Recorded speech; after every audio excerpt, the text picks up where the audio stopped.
Olá, meu Brasil! Mais um episódio do Corajosamente para falar do quê? De baladas, de festas. Hoje, eu e o, que tá aqui comigo maravilhoso, De Mauro. contaremos as nossas histórias de balada e também falaremos um pouco sobre a cena das festas de São Paulo desde a década de 80.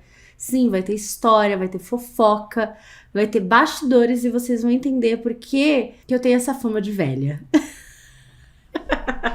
O que é esse já festas que você tá trazendo? Já é parte da Porque balada, é é isso? uma coisa, sabe, festa é uma coisa super carioca também, né? A gente não vai falar da cena, mas quando eu penso em festas, eu penso em todos os meus amigos cariocas maravilhosos, festeiros, entendeu? Então é isso, assim, né? Em São Paulo é balada, no Rio de Janeiro é festa, e no resto do Brasil é boate. Não, é isso, generalizou completamente.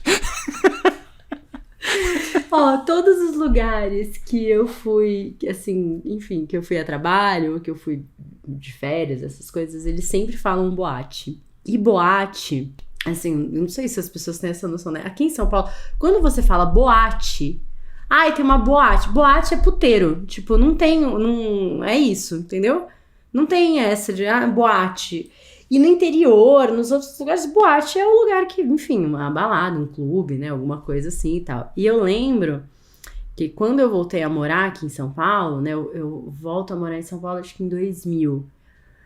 Lá no interior todo mundo falava boate, boate. E aí eu falava boate, ficava todo mundo meio que me olhando assim, sabe? Enfim, então só pra quem é desavisado, tá chegando de São Paulo, a gente não tem boate aqui em São Paulo. A gente tem, mas não é dessa boate que a gente vai falar hoje, a gente vai falar das baladas mesmo, dos clubs. Mas boate é o... Quando eu escuto boate, na verdade, eu lembro de um velho falando. Porque boate é um termo antigo. Como balada já é praticamente um termo antigo, né? A juventude aí já Eu não tem sei outro nem nome. onde a juventude vai, né, Mauro? A Se eles vão juventude não só tem pra limites, porque nós não festas. tínhamos e ninguém merece limite quando você é jovem. Mas, ó, quero começar. Vamos falar de atualidades primeiro, antes de falar da linha do tempo das festas de São Paulo. Quem é você na fila da balada e na balada, de Mauro? Hoje, aos 30 e. 36. Quem sou eu hoje? Hoje eu sou a pessoa que não vai pra balada, que fica no barzinho bebendo. Não, mas ó, tem que dizer que fui pra balada semana passada. Fui embora às 5 horas da manhã. Fazia muito tempo que eu não ficava até esse horário. Era 3 da manhã, eu queria ir embora, porque o meu corpo já estava, não, já temos aqui o limite, mas você vai com pessoa jovem, a pessoa quer ficar mais tempo e você fica. Eu sou a pessoa feliz hoje na balada. Eu sou a pessoa que dança, sou a pessoa que se preocupa muito menos com o que tá acontecendo à minha volta e muito mais comigo hoje. Então, a pessoa consciente de não tomar shot de tequila também quando você está na balada, porque eu não quero aquela sensação no próximo dia. Definitivamente, pensando sobre o Bruno do amanhã. A gente Da paga caro, tequila. né? A gente paga caro quando toma um. Paga. Mas é isso, eu sou o Bruno hoje na balada. Ainda bem que fui semana passada na balada, pra ter essa memória fresca. E você, Cíntia? Quem é você na balada? Eu sou a pessoa que não vai pra balada também, é óbvio, né, gente? Eu sou a pessoa cansada. Eu sou a pessoa que vai me dando sono, eu vou ficando irritada, eu tenho fome, eu quero ir embora, eu não aguento música alta há muito tempo. Mas não é de agora, assim. Eu acho que eu nunca fui muito uma pessoa de balada. Eu sempre fui a pessoa do bar, das conversas, de festas que dá pra conversar, sabe? Assim, balada mesmo, assim, clubes e coisas do tipo. É demais pra mim, não tem energia, gente. E tem uma coisa também, né? Que isso vem, acho que desde a época de faculdade. Na faculdade, que era o momento que eu devia estar enfiando o pé na jaca loucamente pelas festas do Brasil, né? Eu não bebia, não usava droga, não fazia nada. Então, assim, sustentar 12 horas de música eletrônica na cabeça, ou de balada, ou de coisas que na época estavam acontecendo, né? Enfim, sou da época das raves em sítios e coisas desse tipo. Não tinha como, assim, sem beber, sem usar nada, enfim, nenhum aditivo, né? Sintético. Então, pra mim sempre foi, ficava 1, 2 horas, assim, já começava a dar né? Enfim, uns estremelique. Mas eu tenho um histórico aí, porque eu voltei a morar em São Paulo com 16, 17 anos. Então, no interior era diferente, assim, não sei explicar, era mais leve, eu acho que o contexto de festa. Eu tava até lembrando essa semana, porque tava assistindo agora a temporada nova de Stranger Things. Tem uma cena que eles estão numa pista de patinação, assim, né, e tal.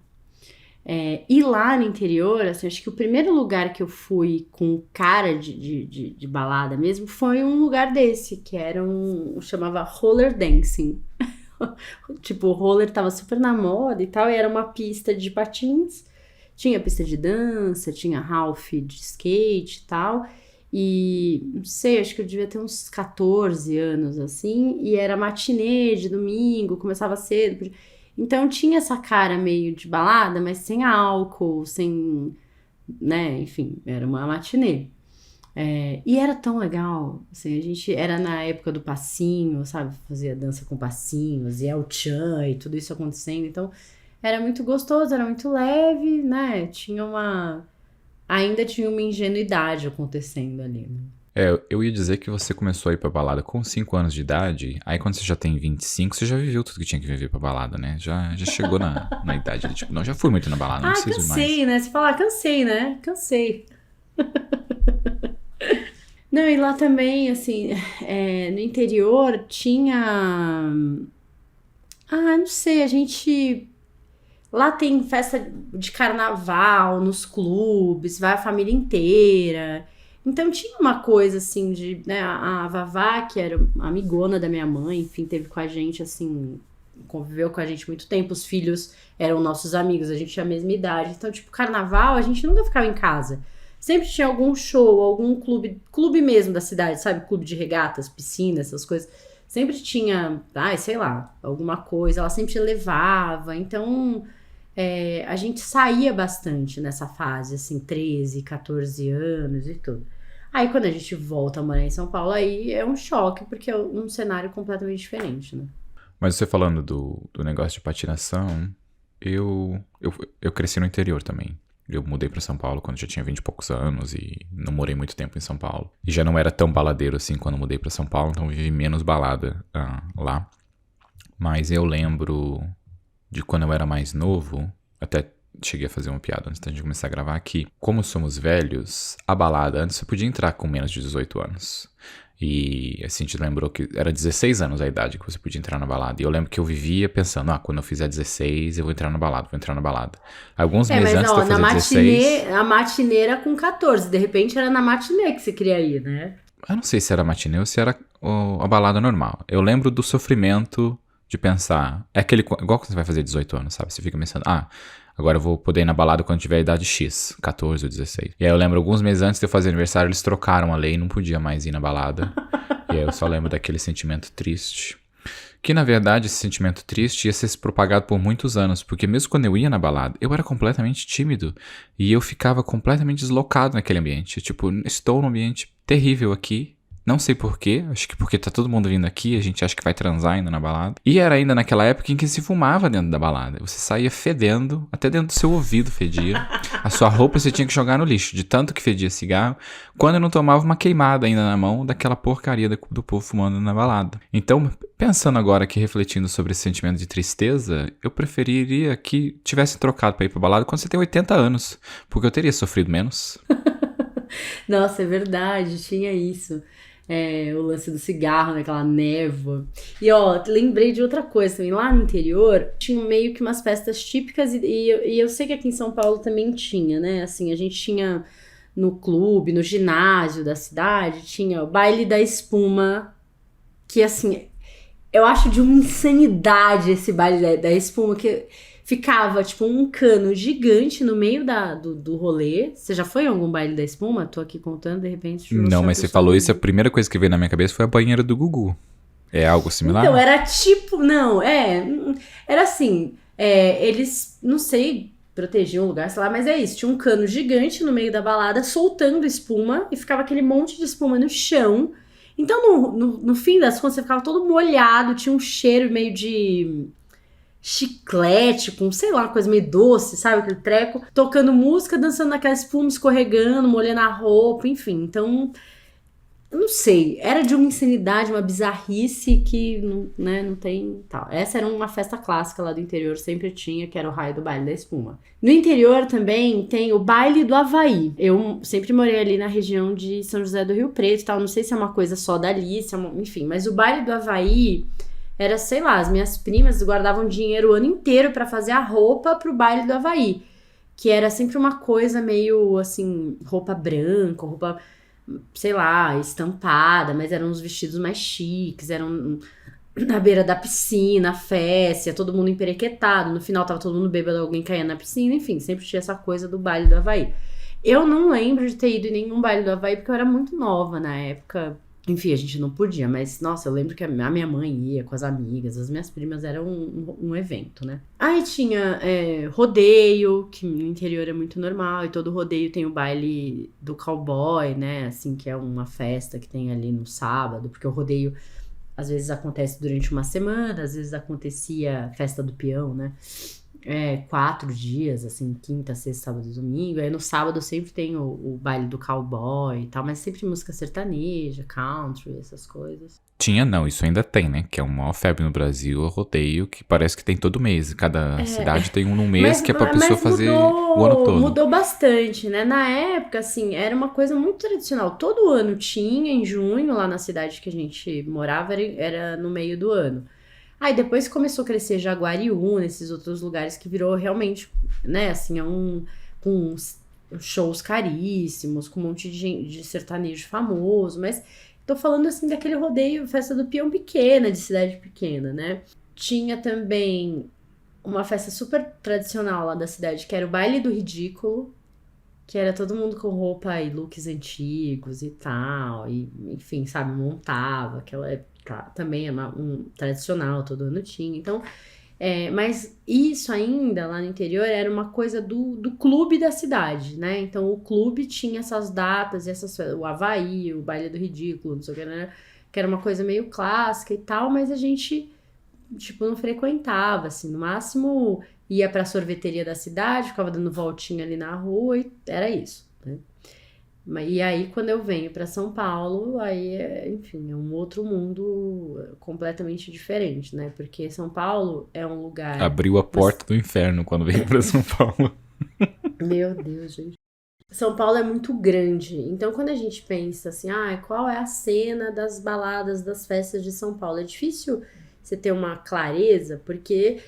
Cara, a Zona Leste tava rolando uma coisa. Na época, assim, você não tinha toda a facilidade de todas as linhas do metrô, não era fácil chegar nos lugares, você tinha que ficar até 5 da manhã, que era a hora que abriu o metrô, então, né, eu não, enfim, gente, não tinha grana, não tinha essa também, né, meus pais trabalhavam, não dava pra ficar indo e buscando ninguém na balada e tal, nem dos meus amigos, então...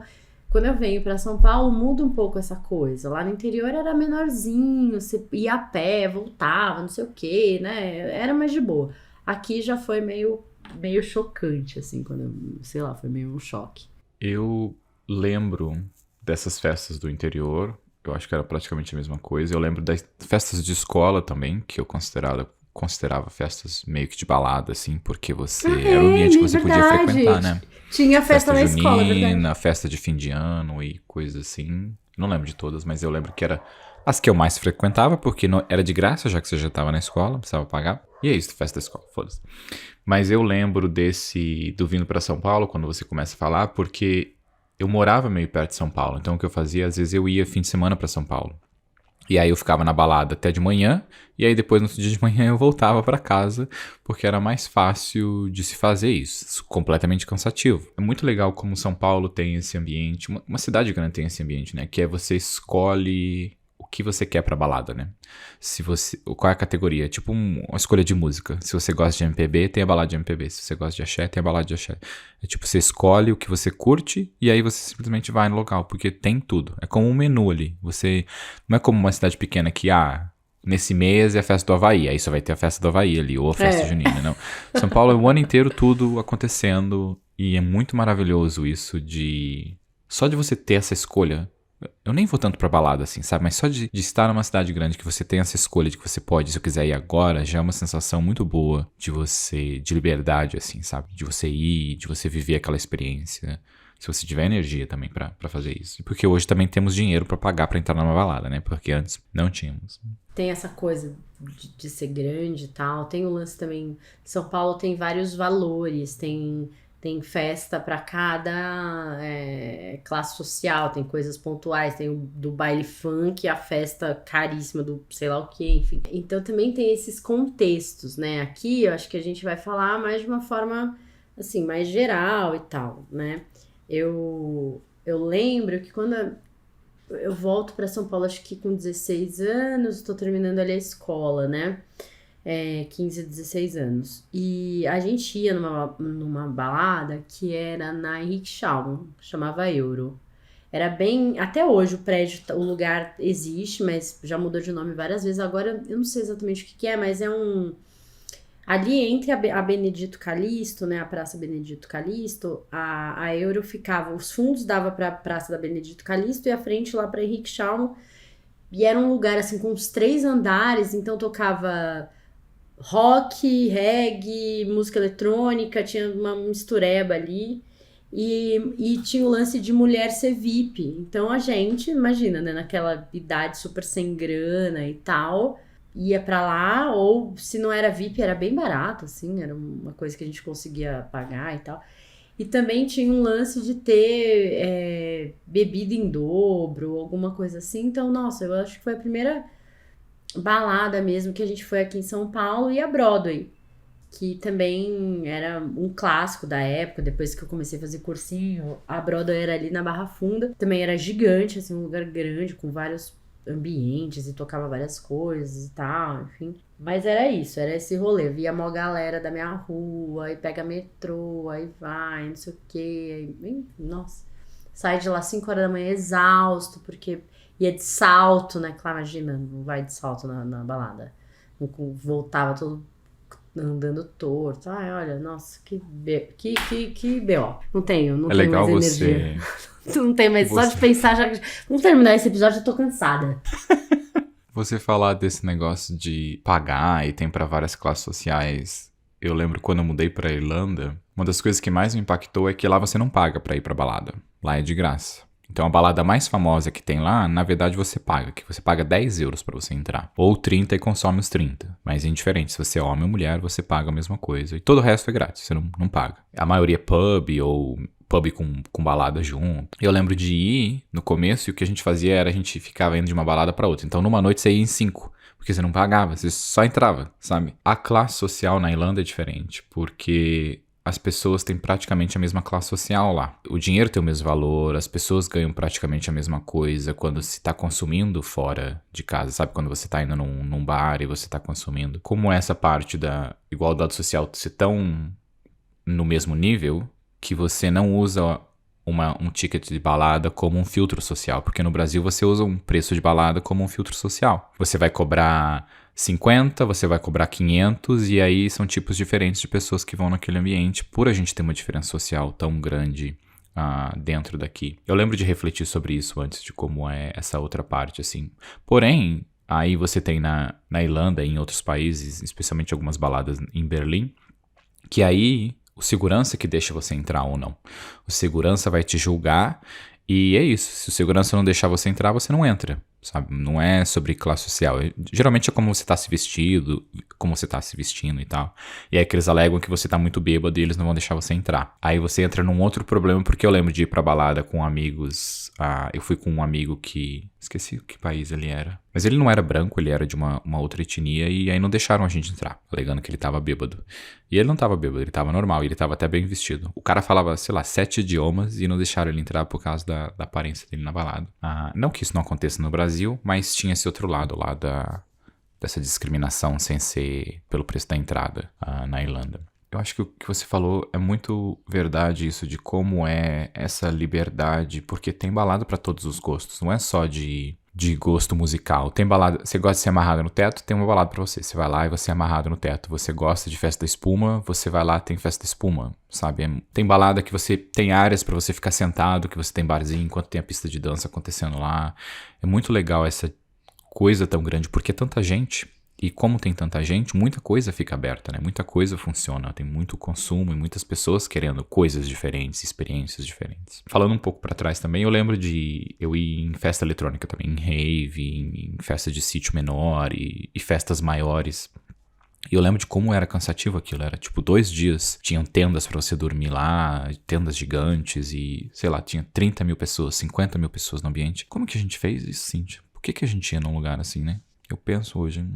Vou pegar a linha do tempo aqui das baladas, das festas de São Paulo, né? Porque eu acho que é isso. Antes a gente tem, quando eu olho assim pra essa linha do tempo, a gente tem década de 80, as discotecas e as coisas ali bem assim, pontuais, localizadas e tal. E hoje a gente olha para um São Paulo em que as festas são itinerantes. É outra coisa, assim, né? Mudou muito esse cenário. Então vamos lá, ó. Na década de 80, todas essas informações dessa linha do tempo eu peguei de umas matérias que a Veja fez, né? Porque tem a Vejinha e tal, então eles têm todo o histórico, toda a história das baladas de São Paulo, né? Então na década de 80 as discotecas já estavam perdendo espaço, né? Década de 70, lembra? Discoteca, enfim. E o rock tava ganhando lugar, assim, até por conta das bandas nacionais, tudo isso. Então tinha um lugar chamado Rose Bombom, que já dava espaço para esse rock e já começava a ficar famoso e tal aqui em São Paulo.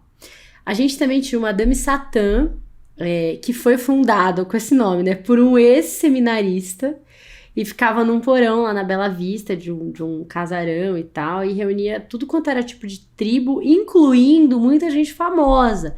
A carreira, entre parênteses, né, do Aécio Neves começou lá no Madame Satã, tipo, era a figurinha carimbada lá e tal. Então, todo mundo, né, claro, não frequentei a Madame Satã, né, de década de 80, tava nascendo. Mas assim, todo mundo que frequenta, tem documentários sobre e tal, Madame Satã foi muito importante, assim. E ele foi um primeiro lugar em São Paulo em que você tinha punk com patricinhas e mauricinhos, com roqueiro, com, sei lá, todo mundo acabava de um jeito ou de outro terminando, indo lá pro Madame Satã e tal, enfim, ficou muito famosa. Tinha uma outra balada, que era bem grandona lá no Largo da Batata, numa época em que o Largo da Batata não era nada do que é hoje, assim, era um lugar que ninguém frequentava e tal, que chamava Aeroanta.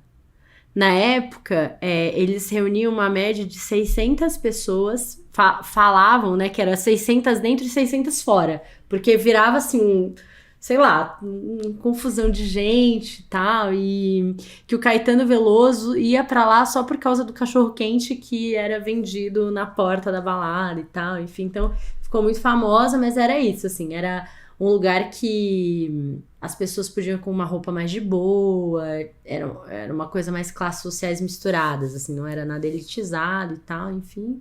E você podia comer um cachorro-quente com Caetano Veloso na década de 80, lá na porta da Aeroanta. Quando a gente entra na década de 90, aí esse cenário mesmo das festas começa a mudar, né? Então, no início dos anos 90, a rua Franz Schubert ficava lotada. Que eu acho, e depois vai ser a Henrique Schalman e vai mudando essa coisa das ruas, né? Lá, a cada 30 metros, tinha uma danceteria, uma balada, enfim, né? E essa galera que se concentrava nessa rua, depois de um tempo, começa a dominar mais a Vila Madalena e esses outros espaços, mas tinha esse contexto aí dessa rua.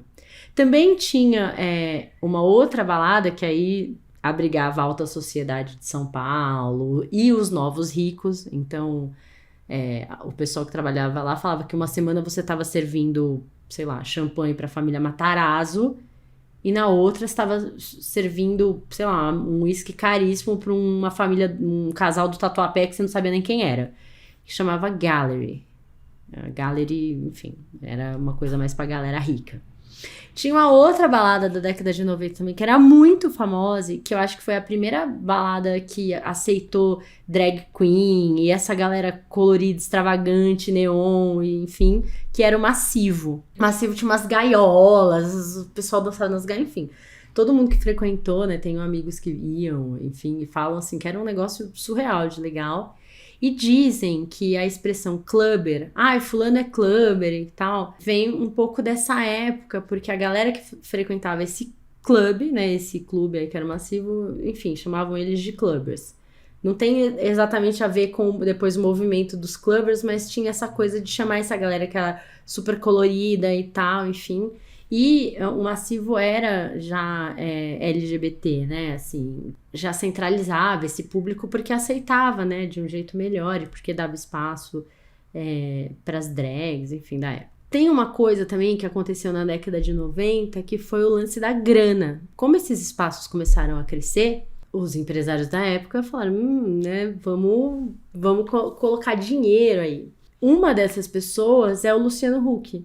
Ele foi sócio e dono de muitas dessas baladas aqui em São Paulo e ele começa, na verdade, a criar o nome dele assim, depois que ele vai virar apresentador e tudo isso, né? Então, a Noite Paulistana acaba virando um negócio milionário, né? E entre esses endinheirados e solteiros donos das baladas estava o Luciano Huck. Eles tinham estratégias que eram bem questionáveis para atrair o público, rolava briga entre eles, os temperamentos eram explosivos, tinha desfile de carrão na porta da balada, eles que começaram com essa coisa de ficar segurando a fila, sabe? Contratar modelo para ficar na fila, para as pessoas passarem e falarem, nossa, vale a pena entrar nesse lugar. Então, assim, tinha de tudo acontecendo, né? E essas casas estavam mais ali no Itaim, Jardins e Vila Madalena. Estima-se que nessa época já tinha uma média de 10 mil, entre 10 e 20 mil pessoas circulando nessas festas, que eram de, sei lá, 6 ou 7 pessoas, assim, que eram donas disso. Então, imagina, né? Já muita grana rolando aí. E eu lembro... que não, mas comigo quando eu volto para São Paulo já não é mais década de 90. Quando eu volto para São Paulo já tem Vila Olímpia acontecendo, que é um pouquinho mais para frente, né? Em 91, acontece uma coisa assim muito legal e eu tive a chance de depois conhecer essas pessoas e tal, que na Penha, tipo lá na zona leste de São Paulo, um cara que já, enfim, já gostava do que era o começo da música eletrônica, ele monta uma balada que chama Sound Factory. A Sound ficou muito famosa, porque foi ela que lançou o DJ Mark, ele era o residente da casa, assim, numa época que esse lance de ser residente não era um negócio, né, enfim, ele começou a tocar lá e depois virou, hoje o DJ Mark é conhecido, enfim, né, mundialmente, tal, super famoso. O menino que na época ajudava ele, que era o Julião, né, o DJ Julião também ficou muito famoso. Então, outros DJs que hoje são super reconhecidos e tal, sei lá, Grace Kelly Dunn, o Xerxes, toda essa galera underground de São Paulo, de um jeito ou de outro, começou ali na Sound Factory, em 91, 93, lá na Zona Leste. Então... sei lá, se você frequenta a Noite Paulistana, se acha alguém da Noite Paulistana, se acha underground, não conhece o Julião, não conhece o Marco, Mal, Grace, tem alguma coisa errada aí, você tá frequentando errado essa balada, né? Que bom que eu não me considero, porque eu não conheço, né? Eu conheço o Luciano Huck, que você falou. E eu conheci essa galera porque... a Sound começou na década de 90, né? 91 ali. Em 2007, o meu namorado era uma pessoa que curtia muito música eletrônica, assim, que frequentou a Sound nessa época e tal. Então, ele era muito amigo do Julião. O Julião é uma pessoa maravilhosa, assim. Eu não sei nem explicar, assim. Ele é um lorde, sabe? Um querido, fofo demais e tal. Então... todos esses, a Louca, que eu vou falar agora, The Edge, todas essas baladas, assim, que depois ficaram muito fortes, principalmente nesse lance mais underground, a gente frequentou, conhecia dono, sabe? Essas coisas foi interessante, assim, mas daqui a pouco eu falo um pouco sobre isso. Então a gente tinha Sound, né, rolando, depois ela fecha, aí reabre em Pinheiros, então tem um contexto aí, mas ela começou ali, na Penha, sabe? uma coisa bem de bairro e tal. Em 95, a Louca é fundada, que também, enfim, é um clássico de São Paulo, né? Quem é LGBT, quem, enfim, é do underground, conhece a Louca, que é ali na Frei Caneca. Ela também recebia drag queens e tinha esse contexto, né? Eu lembro que a primeira vez que eu fui na Louca, quando eu entrei, assim, na balada, eu dei de cara, tipo, com a Amy Winehouse, sabe? Uma drag imensa, assim, toda linda, maravilhosa de Amy Winehouse. Eu falei, meu Deus, sabe? Com as tatuagens, muito louco, assim. E a Louca também tem essa cara meio de... Tem Playboy, mas tem a Amy Winehouse, tem... Ah, olha, enfim, era muito, muito louco, assim. A Louca era um lugar, enfim. Só que a Louca, eu também não sei se tinha um código, assim, a gente sempre passava na Louca meio no final da noite, né? E esse lance de final da noite, né, desse after, assim, começou ali em 94 com a Velvet, que depois eles chamaram de Hells, né? O Hells foi o primeiro after de São Paulo, começava às 4h30 da manhã, e o residente era o DJ Mau Mau, que também, enfim, é muito famoso e tal, e ficou famosíssimo, foi pra fora do Brasil e tal.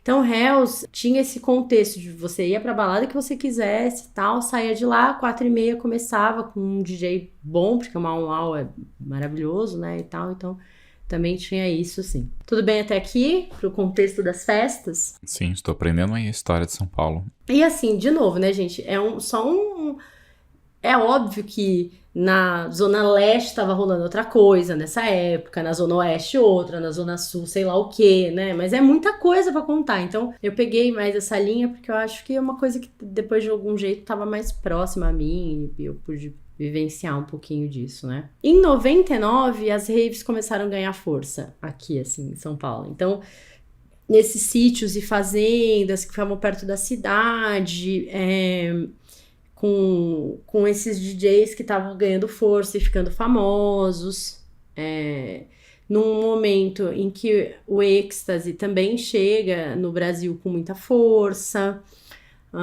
Tinha várias coisas acontecendo, né, em relação às raves. As raves também tinham essa cara de... Tinha playboy, tinha, sabe, gente meio misturada. Não era uma coisa que era só de riquinhos ou só de... Não, era, sei lá, aparecia de tudo na rave. Sempre nesse lugar de 2, 3 dias de festa, num sítio lá na casa do caralho, que você recebia um mapinha quase que desenhado à mão, que alguém tirou xerox, sabe? Uma coisa assim, meio... Marcava o caminho com fitinha na árvore colorida e você não era só a fita, você não sabia se tinha que ir pra esquerda ou pra direita, tava a fita Vai, ali. né? Segue, se vira, tá no meio do nada. Então, assim, quem pegou essa fase sabe bem, né? Eu lembro que, meio que nessa época, entrou na moda umas botas que tinham uma plataforma muito grandona. E a gente usava essas botas em São Paulo, elas eram horrorosas, assim, um negócio horroroso, mas enfim, era muito amor, todo mundo tinha e tal. E aí, eu lembro que uma amiga minha falava assim, claro que isso é moda. Pra gente ir na rave, aquela lama, que era sempre meio, né, tipo, não tinha estrutura nenhuma. Isso aqui, minha filha, que salva a gente, se não se afundar na lama, essa bota é tudo. Isso aqui é artigo é obrigatório. Se não for pra rave com essa raio dessa bota, você não sobrevive. Eu pensava exatamente isso quando eu vi aquelas botinhas e pensei hoje como tem a rave gourmet, que ela coloca no rodapé assim, que é concreto, sabe? Que você não vai ter lama onde você tá indo. Você já viu essas informações assim, que fala tudo concretado? Aí você vai lá, chove, alaga o concreto, porque não tem pra onde a água ir. Nossa, gente, enfim, olha, era um rolê louco. Aí, lá por 2000, 2002, é que a Vila Olímpia começa a ficar forte, né, aqui em São Paulo. Então, reunia essa galera que tinha mais grana. Conforme a Vila Olímpia foi ganhando força com a galera que tinha dinheiro, a Vila Madalena também foi ganhando força com a galera que era mais alternativa, que não era muito dessa coisa tão da música eletrônica, que era mais da MPB ou do forró e tal. Então, você tinha esses dois espaços, né? Eu lembro, eu entrei na faculdade em 2004. Nessa época, a gente já tinha muita coisa legal na Cardeal, Arco Verde, então tinha as casas de forró ali, né? Ai, como é que chama a casa de forró ali da Cardeal? Que era muito legal. tinha outras coisas acontecendo. Esses bares que tocavam MPB, chorinho. Então tinha o Ó do Borogodó, que eu lembro. Nossa, tinha outras coisas acontecendo, né? Em 2005 é que o lance do êxtase começa a ficar mais forte. E em 2005 também, eu tô falando 2005, gente, mas é mais ou menos, né? Então ali 2013 e tal, a Polícia Federal faz uma campanha grande para prender a galera do êxtase, assim. Então colocaram muita gente infiltrada nas festas para descobrir quem eram os fornecedores. Na época, eu acho que a Folha de São Paulo fez uma matéria falando que 90 segundos depois que o jornalista disfarçado, né, sei lá como é que fala, entrou na festa, ele já foi abordado por alguém pra comprar êxtase e tal. Os seguranças vendem, enfim, tava bem forte esse lance do êxtase, do ácido nas festas e tal. A Polícia Federal fez uma campanha grande, prendeu muita gente, a maioria das pessoas, classe média alta, que eram as que vendiam e tal. E aí tem um outro lado disso, né? Eu na época da faculdade, eu tive contato com uma pessoa que foi presa nesse período e foi presa numa campanha meio, sei lá, segundo ela, a abordagem da polícia na época era invadir os apartamentos, a própria Polícia Federal com um saco, sei lá, cheio de êxtase, 1 quilo, sabe? Uma coisa, assim, imensa e tipo, se você não der os nomes, você vai preso com isso daqui e tal. Então tinha umas coisas meio... Foi um período meio louco, assim, meio, sei lá, meio difícil. Então muita gente rodou, muita gente foi presa, também tinha muita gente morrendo por causa disso, né? Então, sei lá, foi uma fase meio nebulosa aí das baladas. Em 2007, os herdeiros daqui de São Paulo já estavam dominando a cena aí das festas e, de novo, né, com as casas novas sendo feitas, a família Diniz, as famílias ali que tinham grana e tal. E aí tem 2 lugares que ficaram bem fortes, assim, na época, que é o Buda Bar e o Café de la Musique, que eram baladas consideradas caras na época, que eram de pessoas que tinham grana, centralizavam, assim, sabe, a playboyzada de São Paulo e tal, enfim. Também rolava, claro, né, uma prostituição de, não sei como chamar, assim, um nível diferente, né, sei lá, no meio desses rolês. E também, de novo, na época da faculdade, a gente tinha contato com meninas que trabalhavam nesses lugares, que contavam as histórias. Então, dependendo da host da festa, assim, sei lá, tinha menina que trabalhava nesses lugares que ganhava carro, sabe? Era um negócio meio maluco, assim. Não vou ficar expondo aqui as pessoas, mas tinham histórias bem próximas, sabe? Coisas desse tipo. Em 2009 é que começa a guerra dos tais camarotes, sabe? O rei do camarote. Começou em 2009, as baladas começaram a criar esse lance dos camarotes, de área VIP. Não tinha isso, assim, quando eu ia pra festas em 2004, 2005, não tinha. Em 2009 isso fica forte, principalmente o camarote é uma evolução de como ganhar mais dinheiro, né? Porque eu vou cobrar 500 pra entrar na balada, e aí eu vou cobrar 2.000 pra você ir no camarote. Então não basta você ser só rico, você tem que ser muito rico pra ter um outro nível de filtragem dentro da balada. E nessa época, ali em 2009, 2010, tem um lance, assim, que é exatamente o que você tá falando. Não basta ser rico. As hosts da balada, elas sabiam exatamente quem era falido, quem não era, quem tinha dinheiro de verdade, as entradas giravam em torno de 3.000 reais na Pink Elephant, enfim. E dependendo da festa, a tua conta podia chegar a 40 mil reais. Então não era um negócio realmente para qualquer pessoa. E aí começa essa coisa dessa separação, né? Então se você tem lá na década de 80... o Madame Satã, em que o playboy e o pobre e o rico estão lá dançando juntos, não sei o quê. Em 2010, você tem uma festa que você paga 3.000 reais pra entrar. É muito louco, assim, como também o capitalismo vai torneando aí a nossa... Também nessa época, a Rua Augusta volta com tudo, principalmente Baixa Augusta ali, com o Vegas, o Estúdio SP e o Astronet, que eram, assim, lugares, né, conhecidos. O Vegas eu fui várias vezes no Vegas. Eu lembro exatamente desse lance do cigarro, porque o Vegas era um lugar completamente fechado, assim. Todas as vezes que eu fui no Vegas, eu saí com o olho ardendo. Sabe quando você fala, você tá intoxicado mesmo? Tipo, pra quê, meu Deus? Eu pra senti a quê? dor aqui. Quem tem rinite, então, adeus, né? Ficava em casa, não podia ir pra balada. Meu Deus, que bizarro. O Estúdio SP, eu não cheguei aí na Augusta, mas depois ele ficou itinerante, então cada mês ele tava num lugar. Eu cheguei na Vila Madalena. O primeiro show da Cell que eu vi, que eu amo até hoje, maravilhosa, foi no Estúdio SP e tinha 30 pessoas, assim, sabe? Bem pequenininha, ela tava começando e tal. O Estúdio SP sempre foi palco para músicos que estavam começando, música de qualidade, assim, era muito legal, eu gostava muito do Estúdio SP. Também ganhavam força nessa época a The Week, a The Edge, que é mais ou menos 2010 ali, né?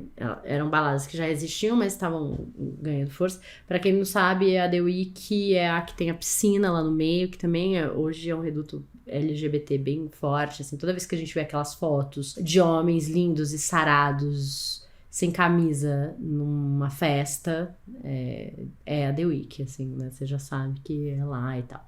The Edge é ali, eu acho que The Edge é na Barra Funda, se não me engano. Também música eletrônica, a The Edge é aquela que abre, ela tem um esquema de umas janelas, assim, de manhã ela abre e fecha aquela janela, então você tá lá, louco, sei lá, 7 horas da manhã, abre aquele sol na sua cara, enfim, uma loucura também, não quero falar sobre isso. Em 2010, a música sertaneja começa a ganhar força em formato de balada mesmo aqui em São Paulo.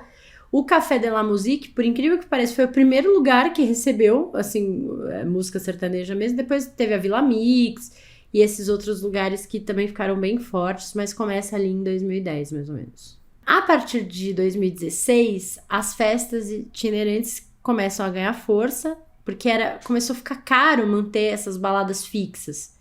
Então a ideia foi apostar nesses eventos, tipo arrasa quarteirão, sabe? Vai ter a festa, tal. Pega um lugar bonito, sei lá, hípica, jockey, alguma coisa desse, ou mesmo estádio de futebol, e centraliza um monte de DJ foda, de gente. E se der certo, repete depois, senão não faz mais. Então esse lance dessas festas itinerantes começou a ficar forte aí, e que eu acho que é um cenário que a gente tem até hoje, né? Então, o Julião, por exemplo, né, o DJ, ele todo ano, no aniversário dele, ele fazia uma festa que era no mínimo 24 horas, às vezes 48.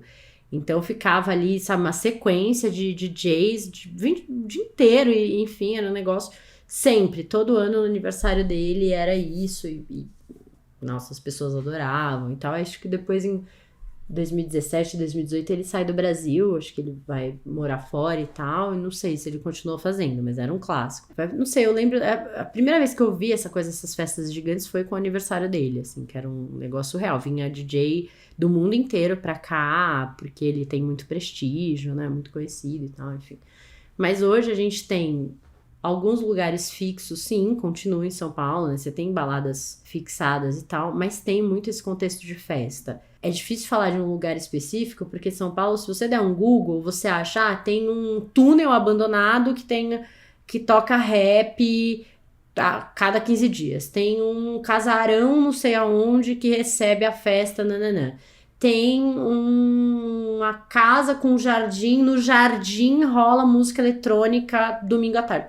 Tipo, sei lá, gente, hoje a gente tem contextos muito malucos em São Paulo de tudo que você quiser ouvir, curtir, conhecer.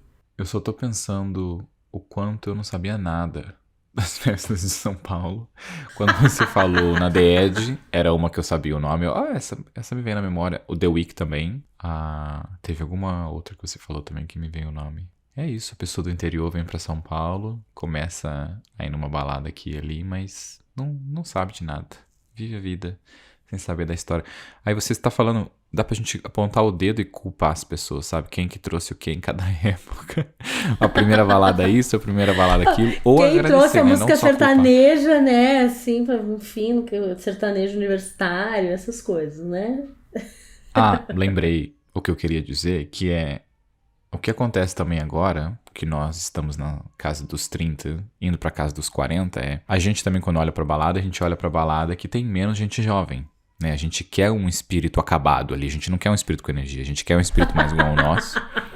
E você tem baladas que têm idade mínimas, de 25 anos, 30 anos pra você entrar, e é legal isso de como tem, exatamente, tem pra tudo. Tem pra tudo, tem filtro pra tudo e é muito maravilhoso. Ser um ser humano é muito maravilhoso. Não, e também tem, eu acho que o que muda é o tipo de interesse que a gente quer nessas festas, né? Então, assim, quem gosta de música eletrônica, quem gosta de... quer ir pra festa pra dançar a noite inteira, pra se acabar de dançar, pra, sei lá, virar a noite ali, quer ouvir os melhores DJs, quer não sei o quê, quer consumir isso, né? Chega, não sei, não vou falar de mim, não vou generalizar, né? Eu acho que por um tempo eu queria ouvir a música, depois eu já não era mais a música que me interessava tanto, era o lugar, as pessoas, depois é a comida, depois é a bebida. Então, conforme eu fui envelhecendo, também o meu interesse foi mudando em relação ao lugar. Hoje, eu quero sair para conversar com as pessoas. E para ter uma conversa boa, é gostoso quando você tem uma comida boa, quando a bebida é de qualidade, quando eu não tenho mais vontade de sair para, sei lá, para ouvir uma música específica. Hoje a gente tem acesso às músicas. Também tem isso, né, Bruno? Antigamente, se você gostasse de uma música, você tinha que ouvir o programa de rádio que aquela música tocava, gravar lá na fita para poder ouvir de novo. Então você não tinha um acesso tão assim às músicas. Hoje a gente, nossa, faz a tua playlist, põe coisas do mundo inteiro. Antigamente não, era o cara que ia lá pra Alemanha com muito custo, aí trazia músicas de lá. Nossa, não era simples assim, né? Então eu acho que também o nosso interesse vai mudando e a nossa energia pra ficar na festa, pra aguentar, enfim, né? Exatamente, você tinha que gravar na fita. Acho que devemos fazer um outro episódio só sobre o gravar na fita e como a nossa vida vivia na espera e vivia no ódio de quando o narrador falava no meio da música antes de acabar, porque ele sabia que a gente tava gravando. Mas do como é isso também, quando você tava falando no começo sobre a gente falar com as pessoas mais do que só dançar, eu acho que é isso, né? Também é você quer consumir aquela pessoa, não é no dançar ali, não é no pegar a pessoa, mas é consumir ela, bater um papo, brigar, discutir ali com uma pessoa, sabe? Mais do que realmente só tá ali pra ficar dançando, pra ficar ouvindo música. E me faz muito pensar como é bom esses locais que você tem as duas coisas. Você pode ir lá dançar por um período, você pode ir lá sentar com as pessoas. E como eu sempre preferi ir pra barzinhos, sempre preferi esse local de sair com pessoas e... Geralmente quando você faz isso também, você tá se alimentando, né? Então você tem comida ali que você tá pedindo, você tem a bebida ali que você tá sentado e tá mais tranquilo.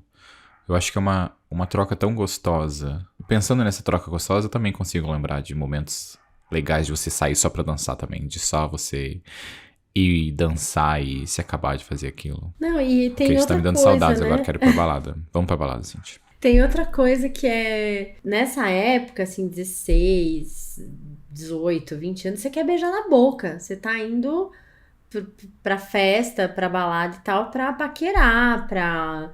É isso, né? Pra ver gente bonita e pra ficar com as pessoas. Então, depois de um tempo, você começa a namorar, ou você já começa, sei lá, pega mais leve com esse lance de beijar loucamente na festa. Muda um pouco também esse contexto de ir pra festa, pra pegação, né? Porque aí você quer dançar, quer se exibir, processo egóico acontecendo ali, né? Aparecer e ser desejado e ficar com pessoas e tal. Mostrar o seu rabo, né? É isso, basicamente, que você está fazendo na balada. Sem julgamento, gente. A gente é super a favor de quem quer rebolar a raba e pleníssima, enfim. Mas eu acho que tem inclusive isso, é né? o que fazemos também, né, Cindy? Não estamos julgando porque estamos nesse grupo. Mas aí depois de um tempo você cansa. Eu lembrei do nome da balada. O KVA tocava forró. Na época era o KVA e o Canto da Ema, que eram os dois lugares que a gente ia, assim. E é engraçado, né? Olha que louco. Antes da faculdade, eu frequentava mais lugares sei lá, que tinha uma cara um pouco mais de balada, Vila Olímpia e essas coisas. Durante a faculdade, fiz psicologia, né, gente? Então era música, era MPB, era shows, Zé Ramalho, coisas desse tipo, forró, eu era mais Azalauê, né? Assim, uns mantras, umas festas mais Haribo e coisas do tipo, na época da faculdade. Isso aí estava incluso na psicologia quando você estava estudando ou era só o meio ali? Não tava. Não era coisa da minha turma, não, assim, da faculdade. Não sei, foram os amigos que eu fiz na época e tal. E aí depois eu comecei a namorar. Meu namorado da época amava música eletrônica, e, né, era desse contexto aí da cena, né, da música eletrônica e tal. Então eu também aí conheci todo esse outro mundo da Louca, do Vegas, do The Edge e todas essas festas assim, dos afters e essas coisas, mas nunca tive muita energia para isso. Meu irmão tocou, né? O meu irmão adorava música eletrônica, foi DJ por um tempo, então esses, né, Grace Kelly Dunn, todos esses nomes assim, eu ouvia muito porque meu namorado gostava muito na época, meu irmão gostava. Meu irmão fez algumas festas no contexto ali da escola dele, né? Quando ele tinha 17, 16 anos. Então, também foi mudando, assim. E aí, depois voltei pra MPB, que é o que eu gosto mais e tal. E aí, você começa a ir pra shows também, né? E ter grana pra pagar esses shows e tal. Então, vai mudando, né? A gente vai mudando. Show é algo que eu nunca fui muito. E eu tenho um amigo que adora ir em show. Ele adora cantar em show. E eu lembro dele sempre falando que tem alguém que vem do lado dele e pede pra ele cantar mais baixo, que tá atrapalhando o que a pessoa tá ouvindo. E ele, tipo, por que eu vou pagar pra ir no show que eu não posso nem cantar também? Porque eu canto mal pra caramba. Então, se eu for cantar... Eu fico incomodada com show, assim. Eu nunca... Pra mim, show não é uma coisa que eu escolho em primeiro lugar. Então, por exemplo, show do Metallica. Sabe esses shows gigantes, assim, que é muita gente e tal? Eu não sei, eu não tenho agorafobia, não tenho problema com... Mas em show, eu não sei explicar, gente. Eu fico tão desconfortável. Eu fui no Radiohead com Los Hermanos, Zé Ramalho, Paula Lima, toda essa galera, assim, do Brasil, Caetano, tudo. Mas me dá uma angústia, assim, não é um negócio que eu fico, que legal, tô curtindo plena, tranquila. Aqueles shows do Ibirapuera, aqui, sempre tem show gratuito no Ibirapuera, né, que são shows... No Ibirapuera eu ainda fico melhor, porque eu fico um pouco mais de longe, é um lugar imenso, então não tem uma sensação que eu tô presa naquele lugar, e que se der qualquer coisa ruim, não tem... Não sei, show pra mim não é um negócio confortável. Eu acho que o único show, assim... Uma vez eu fui num show do Nando Reis acho que foi no Citibank, não lembro qual lugar, que eu fiquei de boa, porque era um show sentado, as mesas meio que longe uma da outra, uma coisa mais, sabe? Mas eu sempre fico meio agoniada, não sei explicar, não fico confortável em show. Eu achei que você falou de MPB porque você quer ir em show sentado. E geralmente MPB é show sentado, né? É porque eu isso. fui no Nando Reis também e fui porque tinha a opção de sentar. E agradeço. Você come por alguma ficar coisa, se você quer dançar, você levanta e vai lá, dança, volta e tal. É isso, gente. Eu só falto agora ir pro Roberto Carlos, no navio. Você já tá na idade, né, Cintia? Já tô na idade. Roberto, se estiver ouvindo a gente, beijo pra você. Me aguarde que estarei. Mas eu não sei o que é, mas esse lance de show não é de agora, assim, não é porque eu tô mais velha. Foi uma coisa que eu sempre tive. Esses shows muito grandes, tipo, eu amo, tipo, eu adoro Pearl Jam, mas ir ao show é uma coisa que eu... Coldplay abriu agora, né? Eles estavam vendendo agora pro segundo semestre o show aqui no Brasil. Pensei, falei, mas não, sabe? Não consigo, gente, não sei o que é. Porque eu tenho preguiça, eu acho. No fundo, eu acho que é isso. Você tem que chegar antes. Aí, se você vai de carro, é uma luta pra estacionar o carro. Se você vai de Uber, você tem que parar 8 quilômetros antes do lugar. Porque Aí vai, aí espera, aí fica em pé, aí não sei o quê, aí. Ai, nossa. Aí tem o show, aí na hora de ir embora, aquelas 10 mil pessoas estão indo embora todas ao mesmo tempo, aí você não consegue sair do lugar. Sabe essa. Eu fico muito angustiada, Deus me livre. Eu concordo 100% com o que você acabou de dizer. Porque é exatamente o que eu penso, é o trabalho que você tem pra fazer o negócio. Quando é algo pequeno, que é geralmente um MPB sentado assim, é o menos, não vai ter tanta gente, é uma coisa mais. Não é nem pela exclusividade, é pelo conforto. Eu quero ir também pelo conforto. E geralmente quando eu vou num show muito grande assim, eu fico longe e perto da saída, porque na hora que tá acabando, tipo, vambora agora, tipo, falta 2 minutos, tá, vambora. Não Ai, tem problema que ele vai Mauro, voltar e você é cantar tão mais uma música, velhinho, né? não, Você é tão vambora que não velhinho vai ter igual eu. fila nenhuma, vai ter Uber, vai ter tudo pra você ir embora. É o Você é conforto, muito não é? velhinho. Vem aqui, me dá um abraço, que a gente é muito velhinho. A velhice te ensina que a vida tá aqui pra prazer e a gente quer o conforto, não quer sofrimento, não quer esperar, se estressar, não. Você quer de boa, é tranquilidade, é isso. E o show tem que ter isso também. Ó, o Lu é super fã do Maglore, que é uma banda X, enfim.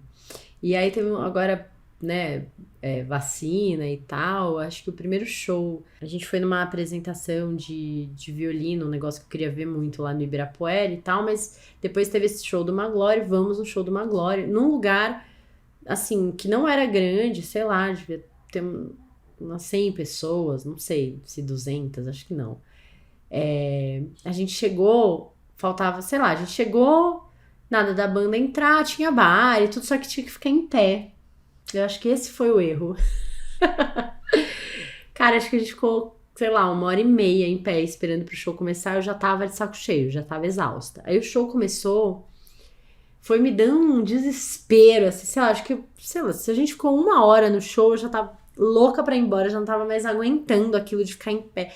Me deu muito, muito angústia. Eu fiquei muito angustiada. E aí a gente foi embora mais cedo, assim, porque, não sei, ficar muito tempo em pé. Ai, não sei, gente, eu sou muito velha. Porém, show do Olodum lá na Bahia, eu tava como? Plena, dançando, cantando, enlouquecido. Só que é isso, faltava. Ah, já tá meio no fim, vamos embora logo, que eu não quero sair com esse povo tudo me empurrando, me dá desespero e tal. Mas Porque fiquei o o show inteiro. Olodum não é pra ficar sentado, porque todo mundo pula que nem pipoca, não é? Como é que você vai ficar sentado? Como é que você vai pular? Ai, não, o Olodum é maravilhoso, foi muito bom. Mas é isso, eu tenho preguiça, gente. Eu tenho preguiça de muvuca, de empurra-empurra e tal. Não tem mais idade, não tem mais Até idade, então. pensei que podemos fazer um encontro dos ouvintes corajosamente num show que a gente vai sentado. A gente senta todo mundo belo. E se você é a pessoa que não gosta de ficar sentado em show, você não será convidado. Ou você não vai nesse show. Você vai, espera a gente ir num que fique em pé, que não vai acontecer. Os últimos shows que eu lembro de ir também eram sentado. E eu tenho esse sentimento de quando alguém me convida, eu vejo se é sentado ou se é em pé o show. Ó, mas tem Conforto. uma coisa, olha aí, né? Há um tempo um pouco antes da pandemia, tava com uma amiga do Rio, que tava aqui em São Paulo, que não mora em São Paulo, e a gente resolveu ir lá no Canto da Ema, porque ela queria. Eu não lembro se ela que queria dançar forró, alguma coisa e tal. Eu fui despretensiosamente, pensei, vou com minhas amigas, fico lá um pouquinho com elas, o quê? 1 horinha, vou embora. De Mauro, assim, enfim, não sei quem conhece, eu amo o Canto da Ema, assim, é maravilhoso. Então você pode chegar antes, você faz uma mini aula de forró só pra relembrar os passos e tal, que eles oferecem ali, sei lá, você paga R$ 10, você é barato. E aí eles começa, eu não sei que hora hoje em dia começa, não lembro, mas sei lá, primeiro tem música, um DJ, né, assim, e depois sempre tem um show, tem alguma coisa ao vivo. E a galera tipo, todo mundo dança com todo mundo. Não tem essa de, só vou dançar porque tô paquerando. Nada disso. É tipo, todo mundo dança com todo mundo. E eu sei que a gente começou a dançar, não queria ir embora mais. Fiquei lá, assim, eu sei lá, acho que a gente saiu de lá às 4 da manhã, plenas e felizes e contentes, assim, um clima bom, sabe? Um negócio respeitoso. Eu adorei, assim, adorei muito.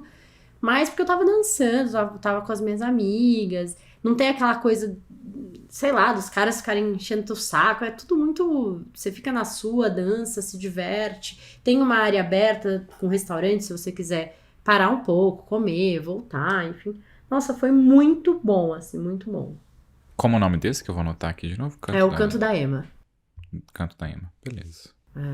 É muito bom. Então, é isso, né?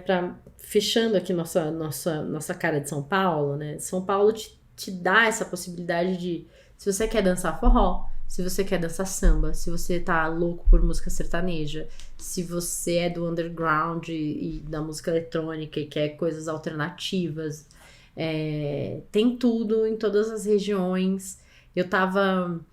Eu ia trazer alguma coisa, tipo, baladas inusitadas de São Paulo. Mas tem tantas. Tipo, tem tanta coisa inusitada em São Paulo, não dá pra trazer uma lista de baladas inusitadas, sabe? Tem balada com cara de circo antigo, meio mal assombrado, a mais chique das chiquetosas do mundo. Então, eu acho que a gente vai ficar perdendo tempo aqui, porque tem muita coisa, né? Então, enfim. É isso de baladas. Espírito velho falando de balada. Mas maravilhoso. Temos dicas. Não, e assim, ó, esse episódio serviu, não é pra gente pensar... Quero fazer uma reflexão aqui, de uma hora. Não é pra gente pensar o quão velho a gente tá, não é isso. Eu acho que esse episódio serve pra gente entender também o quanto a gente muda em relação ao entretenimento que a gente quer, a como a gente se diverte. Quando você olha essa linha do tempo, assim... Você vai olhando, nossa, é mesmo, né? Antes eu me divertia assim, agora eu me divirto de outra maneira. A gente vai mudando. E se você tá com vontade de sair pra dançar ainda, tem um lugar com a sua faixa etária, com gente mais parecida com você e vai ficar dançando a noite inteira. Se você quer sair pra conversar, tem lugares, enfim, né? Sempre vai ter um mundo pensante aí pra você. Quando eu digo velho... Eu não estou dizendo que somos velhos no sentido de a gente não tem energia pra ir nem nada. Eu acho que o que acontece é quando você é muito jovem, você tem menos experiências.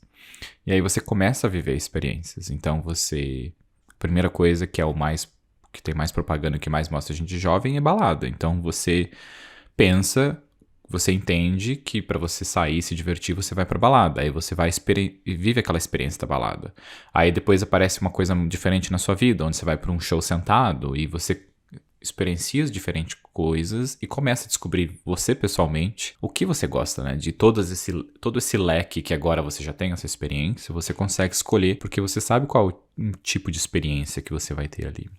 O meu tipo de experiência eu sei, tem muitas outras experiências que eu não vivi ainda. Tenho que vivê-las pra descobrir se quero fazê-las também ou não. Mas eu acho que é isso que eu digo na velhice, entre muitas aspas, a gente descobre o que a gente gosta mais. E como tem gente da nossa idade que adora ir pra uma balada e ficar lá de pé o tempo inteiro, tipo, não sei como você faz isso, mas fico muito feliz que você gosta e faça.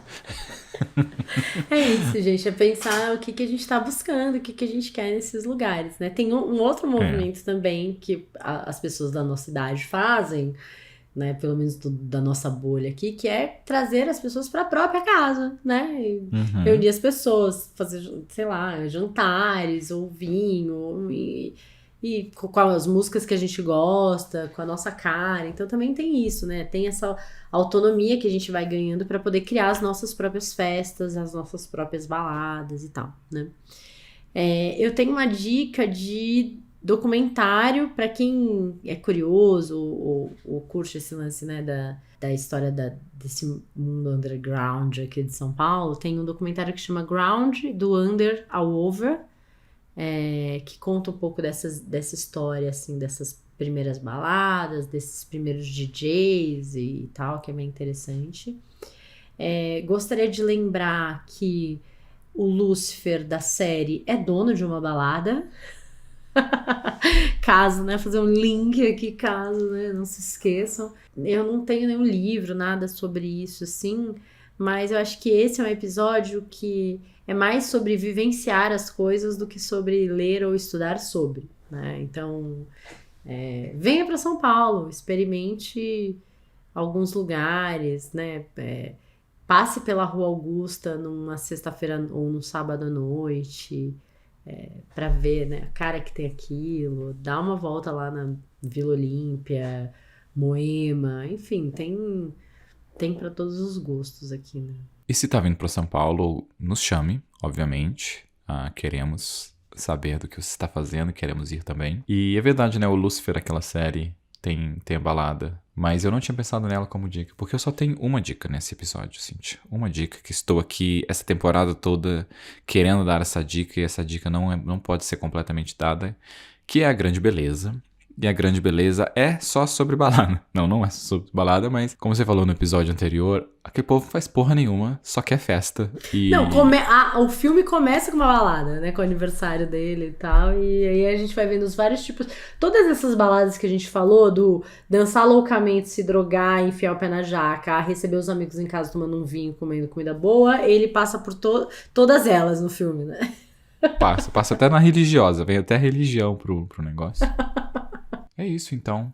E, queria mandar 2 beijos. Um pra Dani, que está sempre nos Instagrams, mandando mensagem, refletindo com a gente. E o outro para Hillary, que mandou um e-mail pra gente, sugerindo um tema e pedindo algumas dicas. Um beijo pra Dani, um beijo pra você, Hillary. É sempre bom ter mensagem de vocês aqui com a gente.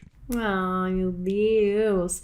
E hoje eu quero mandar um beijo para o Lu, que é meu companheiro de balada, né? Dos encontros de yoga até as festas dançantes, ele tá lá comigo, maravilhoso. Então é isso. Beijo para todo mundo, nos vemos, nos ouvimos semana que vem. Um beijo e tchau, tchau.